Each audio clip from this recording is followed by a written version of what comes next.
세 가지로 말씀을 나누고자 하는데, 첫째는 예수님이 성전에서 가르치실 때 하는 내용과 또 서기관들을 삼가라고 하는 예수님의 가르침이 있고, 과부의 두 랩돈 헌금에 대한 말씀이 있는 것을 볼 수가 있습니다.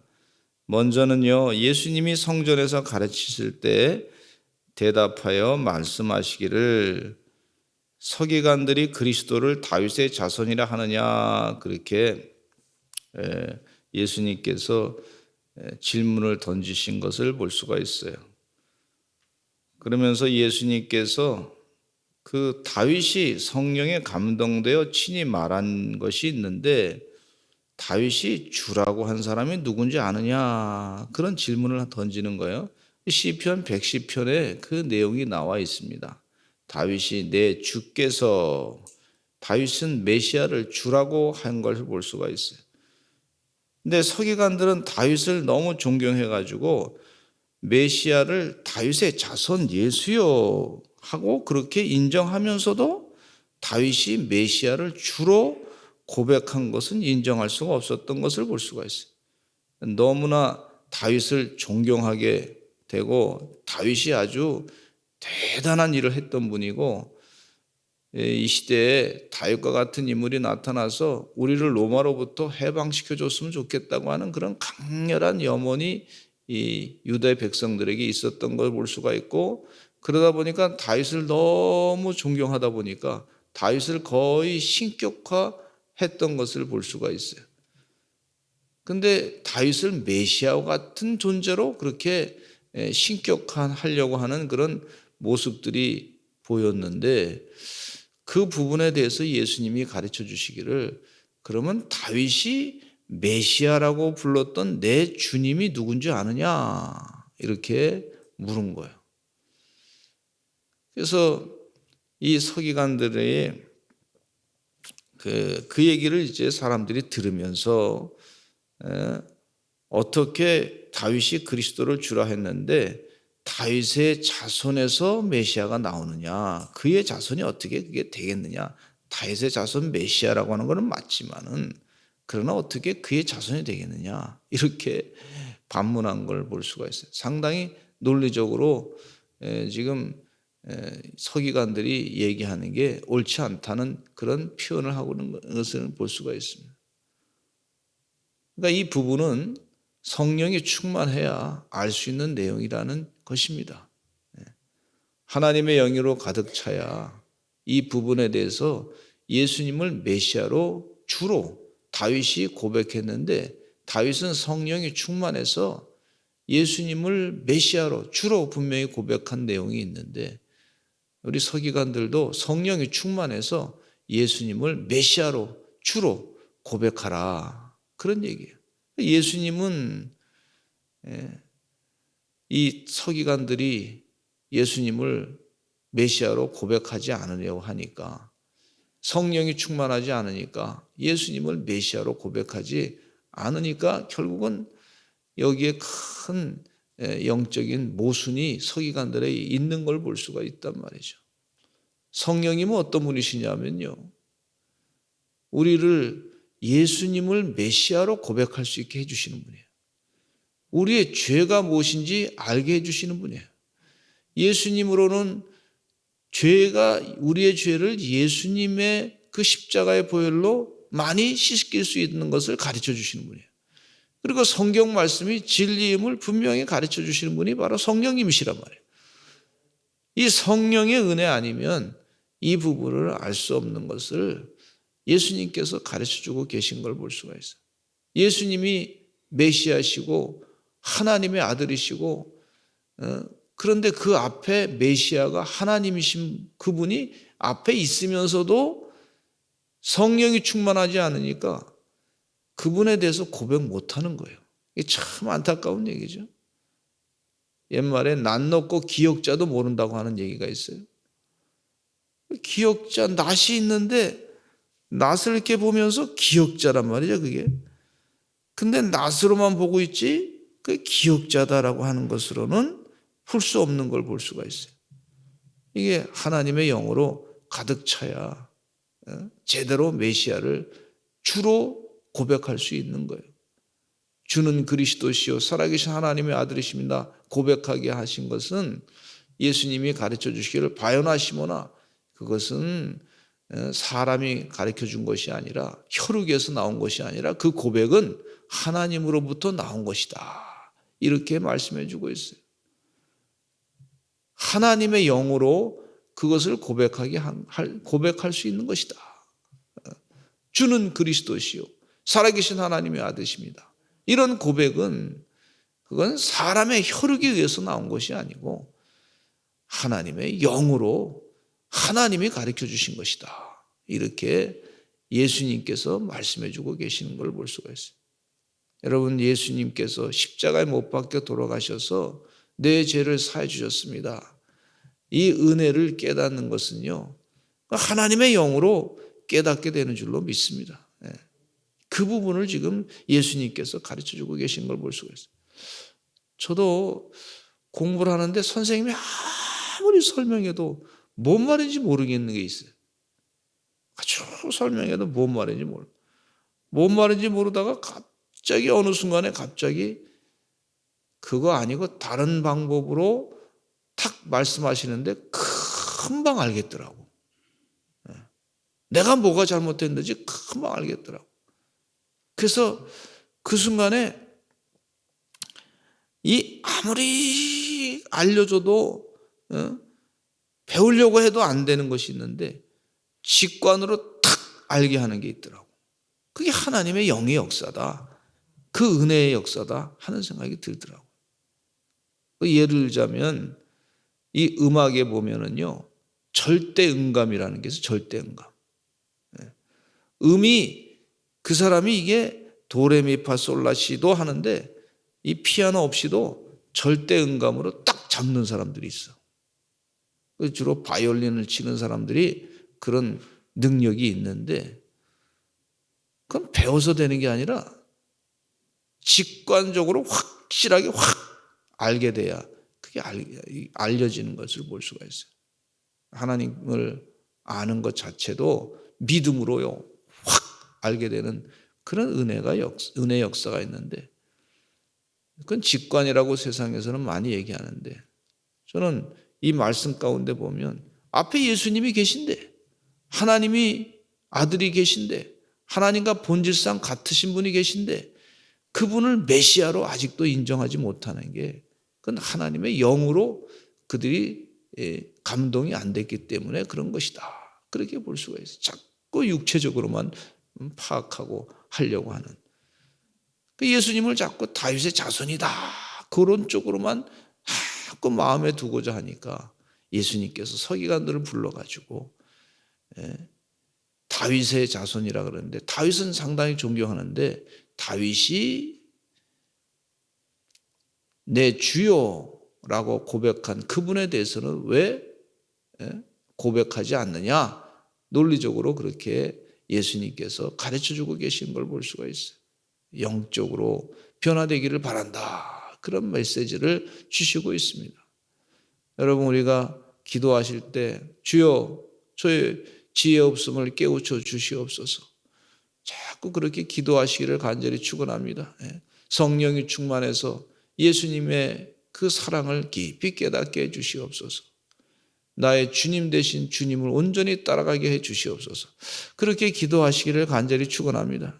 서기관들과 같이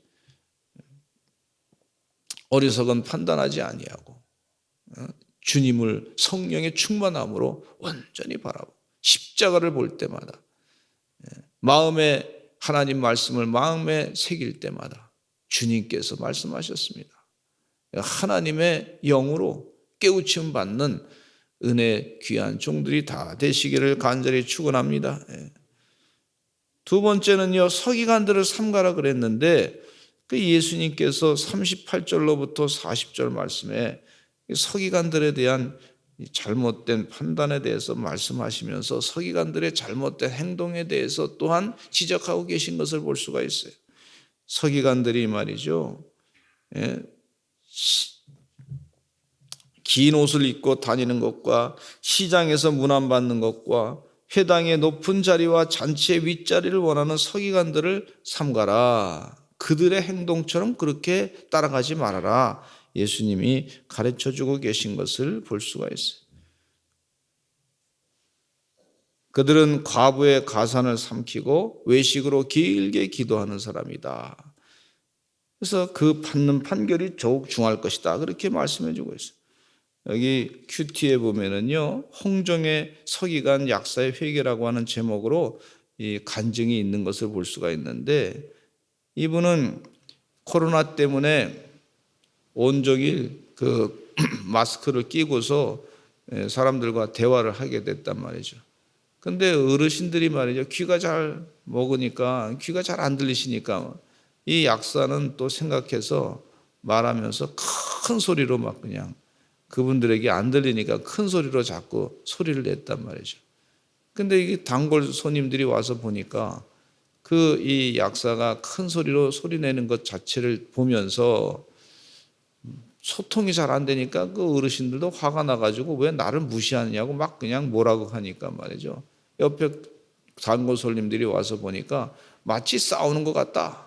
이런 표현을 했단 말이죠. 그래서 스트레스를 많이 받고서 좀 자기도 속상한 마음을 갖고 있어요. 잘 친절하게 대하려고 그러는데 이게 아마 큰 소리를 내다 보니까 상대방하고 또 소통이 안 되니까 상대방도 속상해가지고 말이죠. 왜 나한테 소리 지르냐고 그러면서 그렇게 하면서 막 그냥 또 좀 불편한 관계가 있었던 것 같아요. 그래서 인사도 잘 안 하고 좀 쌩하고 그랬던 모양이에요. 근데 나중에 오늘 말씀을 묵상하다가 보니까 긴 옷을 입고 다니면서 시장에서 문안받고 높은 자리와 윗자리를 원하는 석인가들 같은 모습이 나한테도 있었구나. 내가 약사의 가운을 입고서 시장 입구에 그 약국이 있는데 약사의 가운을 입고서 잘난 체 하면서 힘없고 나이 든 환자들이 조금 싫은 소리 해도 기분이 상해가지고 큰 소리를 내지 않았나. 자꾸 자기 모습이 이렇게 발견되더래요. 그동안 약국에서 일하면서 어려운 사람들을 많이 봐왔는데 그분들도 참 자기의 사랑을 좀 전달하기 위해서 조그만 것들을 갖다가 뭐 맛있는 과일도 갖다 주고 뭐 필요한 것이 조그만 거라도 갖다 주고 자기한테 그렇게 친절을 베풀었는데 나는 대접 받기만 하려고 그랬지 다른 사람을 이렇게 선대하려고 하는 그런 의식이 없었구나. 내가 좀 배웠다고 해서 너무 상대방들을 우습게 여기고 그러지 않았나. 그런 회개하는 그런 말씀을 여기서 해주고 있어요. 우리의 삶 가운데 겸손을 배워야 될 줄로 믿습니다. 빌립보서 2장 5절로 8절 말씀을 보면 사도 바울은 이 서기관들을 삼갈 수 있는 서기관들의 행동을 이겨낼 수 있는 겸손을 배워야 되겠다. 이 사도 바울이 가르쳐 주고 있어요. 너희 안에 이 마음을 품으라. 곧 그리스도 예수의 마음이니 그는 근본 하나님의 본체시나 하나님과 동등됨을 취할 것으로 여기지 아니하시고 오히려 자기를 비워 주의 종의 형체를 가지사 사람들과 같이 되셨고 사람의 모양으로 나타나서 자기를 낮추시고 죽기까지 복종하셨으니 그 십자가에 죽으심이라. 예수님의 겸손을 배우고 살라 하신 말씀을 예수님께서 행동으로 보여주신 것을 볼 수가 있어요. 주의 은혜 가운데 사람들한테 문안받고 대접받고 어떤 분들은 이런 표현하더라고요. 인정 중독에 빠진 사람이 있다는 거예요. 인정 중독. 다른 사람이 나를 인정해 줘야 그래야 살 수 있는 사람이 있잖아요. 교회 와서도 다른 사람의 나를 인정 안 해주면 막 화내고 속상해하는 사람들. 이게 인정 중독이라는 거예요. 혹시 우리들이 인정 중독에 빠지지 않았는지, 누가 나를 아는 척 안 하고 말이죠. 오래 신앙생활 했는데 누가 나한테 인사도 제대로 안 하고 그러면은 인정 중독에 빠져가지고 그래서 오히려 예수님을 만나는 것이 그 인정 중독에 빠져서 예수님 만나지 못하게 되는 그런 이 걸림돌이 될 수 있다는 것이죠. 지금 서기관들을 삼가라. 혹시나 우리에게도 그런 서기관들처럼 다른 사람 앞에 대접받고 인정받고자 하는, 세상적인 인정받고자 하는 그런 마음이 있지 않는지. 우리 주님이 인정하시면 되는 거죠. 하나님이 인정해 주시면 되는 거지. 다른 사람 알아주지 않아도 우리 주님께서 알아주시면 되는 거지. 하나님이 알아주시면 되는 거지. 하나님께서 다 보시고 계시는데, 주님이 나를 보시고 계시는군요. 그런 마음을 가지고 신앙생활, 겸손한 마음으로 다른 사람을 섬길 줄 아는 마음으로 최선을 다해서 살아라. 그렇게 가르쳐 주시는 그런 말씀이라고 볼 수가 있습니다. 41절로 44절 말씀에 과부의 두 렙돈에 대한 예수님의 말씀을 또 볼 수가 있는데, 이 헌금함을 대해서 예수님이 앉으셔가지고 말씀하시면서 많은 사람들이 헌금하는 것을 보면서 여러 부자는 많이 넣습니다. 당연하죠. 근데 한 과부가, 가난한 과부가 와서 두 렙돈 한 고드란튼을 넣었습니다. 우리나라 돈으로 생각하면 한 몇백 원 정도 되지 않는 그런 액수라고 볼 수가 있어요. 아주 작은 액수. 하루 생활비도 되지 않는 그런 액수라고 볼 수가 있는데, 그 작은 액수를 넣는 것을 보면서 예수님께서 제자들을 불러다가 말하기를, 내가 진실로 너에게 이르는데 이 가난한 과부는 헌금함에 넣는 모든 사람보다 많이 넣었다. 그렇게 말씀해 주고 있어요. 가난한 과부는 이 헌금함에 많이 넣는 사람보다 더 많이 넣었다. 그러면서 그 가난한 과부의 헌금을 칭찬하시면서 하시는 말씀이, 비율적으로 따라 보니까, 비율을 쪽으로 생각해 보면 그들은 다, 다른 사람들 많이 헌금한 사람은 풍족한 중에서 넣었지만 이 과부는 그 가난한 중에서 자기의 모든 소유, 생활비 전부를 넣었다. 이렇게 말씀을 하시면서 이 가난한 과부의 헌금을 칭찬하신 것을 볼 수가 있어요. 어느 교회에 헌금 바구니가 이렇게 돌아갔습니다. 미국에 있는 작은 교회에 헌금 바구니가 돌아가는데, 여러 사람들이 이제 헌금을 이렇게 내죠. 헌금을 내는데, 어린아이도 자기가 돈이 없는데 헌금을 드리고 싶단 말이에요. 돈은 없는데 헌금을 드리고 싶은 마음이 있는데, 헌금을 이렇게 바구니 돌아갔는데 이 아이가 갑자기 그 헌금 바구니 위에, 그걸 헌금 바구니 내려놓고 그 헌금 바구니 위에 다리를 올려놓고 그게 올라가 버렸어요. 그래서 헌금 바구니를 돌리던 분이 깜짝 놀라가지고 왜 그렇게 했냐고 그렇게 물었더니, 나는 헌금 주님께 드릴 돈이 없어서 가만히 생각해 보니까 나는 내 몸을 드리고 싶어서 헌금 바구니에 올라갔다는 거예요. 그래서 그 사람들이 다 감동을 했어요. 평생 살면서 주님 뜻대로 살았다 하는 그런 얘기가 있습니다. 우리 주님께서